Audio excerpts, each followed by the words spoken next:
Greetings to you, my friends. I am Adamu of the monadic entity of the Pleiadian civilization. Of all the questions put to us, who you identify as extraterrestrial intelligences, the one we hear the most often, the question expressed with the most emotional intensity, is this: when are you going to appear in our skies? When are you going to land on Earth? When is disclosure going to happen?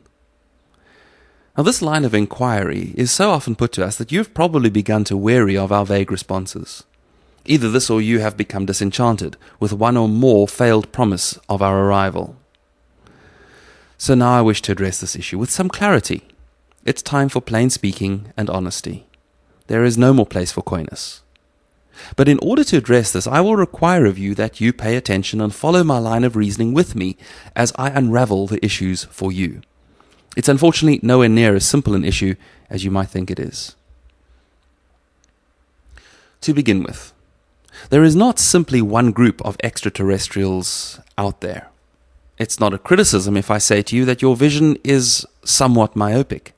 It's simply a statement of fact, given that you're a particle of consciousness incarnated into deep density. So it's natural that many people on Earth don't even believe in extraterrestrial life. And of those that do, most think in terms of extraterrestrials being one homogeneous group of aliens. The broader thinkers amongst you might conceptualize there being a number of other inhabited planets, which might send the occasional ship out to sneakily observe you. Well, the truth of the matter is vastly more complex and, dare I say it, exciting and interesting than this. Earth is one of an infinite number of places upon which life exists. Of that infinity of points of origin, a truly vast number of civilizations have, in this universe, evolved to the point where the boundaries of space and time have ceased to constrain them. There are many methods to move faster than light. It is in reality nothing more than an imaginary boundary. In the past, on your planet, there were those that said the speed of sound was an unbreakable barrier. Now your faster aircraft measure their speed in how many multiples of the speed of sound they are able to fly. And in a similar way, the light speed barrier is very much one that can be overcome. You simply need to think a little differently about the physics of the universe. Some methods allow craft to travel very fast indeed and traverse intergalactic spaces in a matter of what would seem like weeks or months. Other more advanced techniques are more about consciousness than physics. The craft is really a being that is able to elevate its consciousness to higher dimensional levels, where the universe is just one of many parallel structures of reality, and then to return to the lower dimensions again, this time at the space-time nexus of the desired destination. Such a process allows the traveler to go from any point in space and time in any one of the possible alternate universes to any other point in space-time probability in but an instant. The translation might, to a traveler, objectively feel to have occurred in a matter of moments, but those moments are mind-expanding, to say the least. You move into oneness with the universe and then return to separation and individuation again. It's a strange and wonderful thing to experience, especially the first few times. But I digress. What I wish to convey is that there is a profuse abundance of life out there. Nothing I can say will stretch your imagination enough to even begin to understand how much life really is out there and how varied and complex it all is, and how many different consciousnesses are, right now, teeming around, upon, and within your planetary sphere. If you could raise your awareness right now and observe your planet from all the various densities of consciousness, you would be staggered to see how many craft, of how many types, are constantly engaged with Earth. Right from the little tin buggies of the more junior races, through to the vast city-sized motherships of the intermediate races, right up to the crystalline and pure light form entities of the more advanced beings. So many are here that you could scarcely look anywhere without seeing this kind of activity at one density level or another. And as many as are here, there are orders of magnitude more races that would be able to be here but are quite simply disinterested. They have other business elsewhere, and they apparently feel that what transpires here does not directly interest them. So why can you not see us? Why are we not landing and walking amongst you? These are valid questions. Let me say that on the one hand, we very much already are here and have landed and are walking amongst you.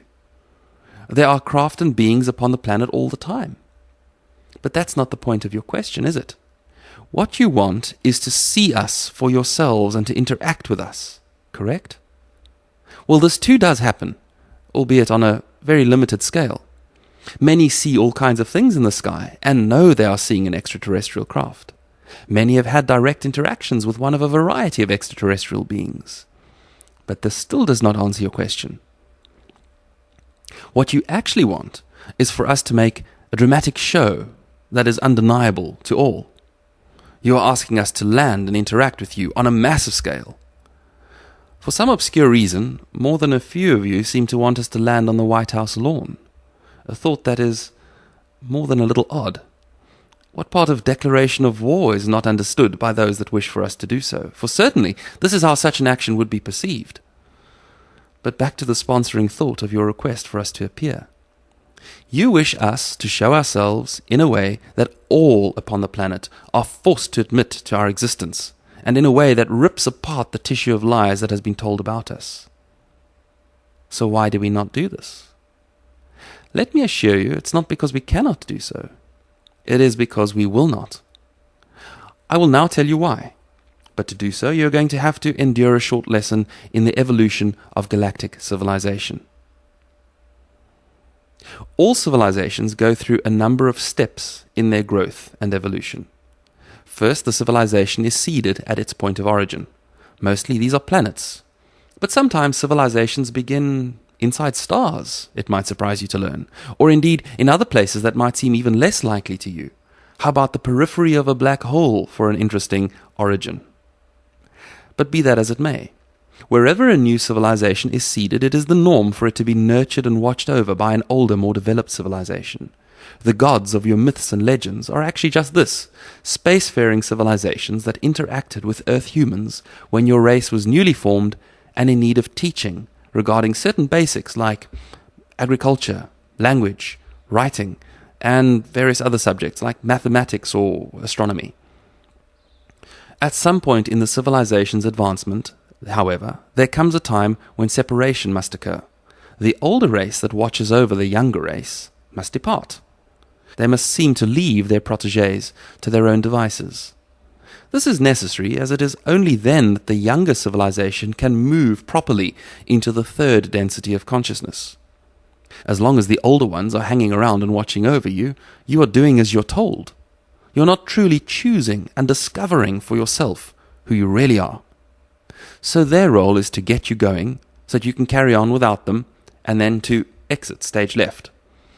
Or at least they must seem to do so. They can, of course, watch over you from the shadows, where you are not aware of them. It's possible that they might also have their own attachment issues, and that they might continue to try to tinker with your development from behind the scenes. It does happen. But be that as it may, with this departure, the young planetary civilization takes its first tentative shaky steps into third density consciousness, as it chews on the fruit of the knowledge of good and evil, as it were. And this is where your planetary consciousness has been for the last many thousands of years. And since the gods of your myths have seemed to leave you to yourselves, you have been deeply immersed in your own choices about who you, individually and collectively, really are. This is the hallmark of the third density of consciousness. It is all about choice. The choice is this: where will you put your energy? Put another way, where will you focus your love? You've had the ages of choice to sort this out for yourself before the next stage begins. And right now you are pretty much in the very center of the transition between the age of choice and the next age. The opportunity to make up your mind and choose is drawing to a close, as it has for countless other planetary civilizations that walked some variation of this same path. So let's take a look at the choice that lies before you now. This can essentially be reduced to four main possibilities. There is the choice to steadfastly continue not to choose. It's your right to refuse to choose. This approach is for the soul that has not seen sufficient examples of the options, and it will result in such a being going back to the 3D cycle again for another go-round. This is not a step forward, it's a choice to take the same class again. Where such a being will end up will depend on that being's higher self, but it is entirely possible to come back to the planet Earth at the beginning of the self-same cycle, if that is what is desired. The second choice is to choose what is popularly called service to other. This is the choice for one that is love and light orientated. If you feel the good and right thing for you to do is to put others before yourself, to give, to serve, to love, and to make the world a better place, then service to other is the choice for you. If you have firmly made this choice, then you are already living these ideals. As the transition plays out, you will find yourself moving into a reality where you will be surrounded by more and more beings of your own polarity. And at some point you will even begin to meet and interact with space family who are of this same polarity. Perhaps you will even be going with them to a planet which is more truly home for you than Earth is. Planetary civilizations that are polarized, service to other, are in the main very peaceful, kind, gentle places to be.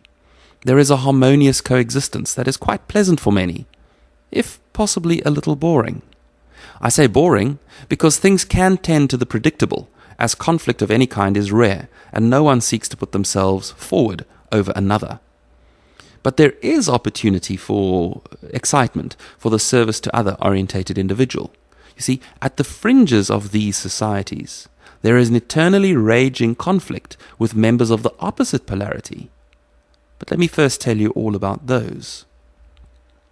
The third choice is for what is called service to self. It is the opposite and balancing polarity of service to other. Service to self is the choice for those that seek their own pleasure, power, and advancement before that of any other. If you feel you are the most important person in your reality and it is right for you to always put yourself first, then this is your polarity, and you will find yourself living this ideal already. You will most likely either be in a position of power over others in some legally legitimized way, such as being a corporate leader or a government power player, or you will find your way to power over others illegally, such as through crime or even just victim-perpetrator psychodramas. You will also gravitate to others who you perceive to be very powerful, and you will serve them, but only as a vehicle to your own advancement. As the transition plays out, you will find yourself inhabiting a reality surrounded by ever more beings who, like you, are seeking their own self-service. And in due course, you shall also meet members of other space civilizations who themselves are predominantly service to self. I shall not be coy about this. Service to self is a hard path, and I feel great compassion for those that travel this road. The path of ego over heart is the lonely path, and there is no soft place to fall ever. No one can be trusted, and everyone is manipulating for their own interests. It's very much eat or be eaten in such a reality. But many thrive in such circumstances. They are adept power players, and they get to the top of every heap they are in. They love the power and the glory of having minions to do their every bidding, and they are very willing to play the role of the cruel and heartless master to keep everyone in line. There are many compensations for a life in such a hard reality. Certainly the ego may be given full rein in its search for gratification. One of the hallmarks of true service-to-self civilizations is a rapacious use and abuse of planetary resources. Another is unbridled expansionism. Put these two things together, and it's obvious that such civilizations will be constantly seeking to colonize other planets. And where they find other civilizations on those planets, they will seek to dominate them and to take from them what they need. Resources, slaves, whatever it is that they desire. And so it is that the border lines are quickly drawn. Service to other civilizations band together and defend what is theirs from constant incursions from service to self civilizations. And so it comes to be that there is an ongoing, never-ending war in the heavens between these two polarities of being.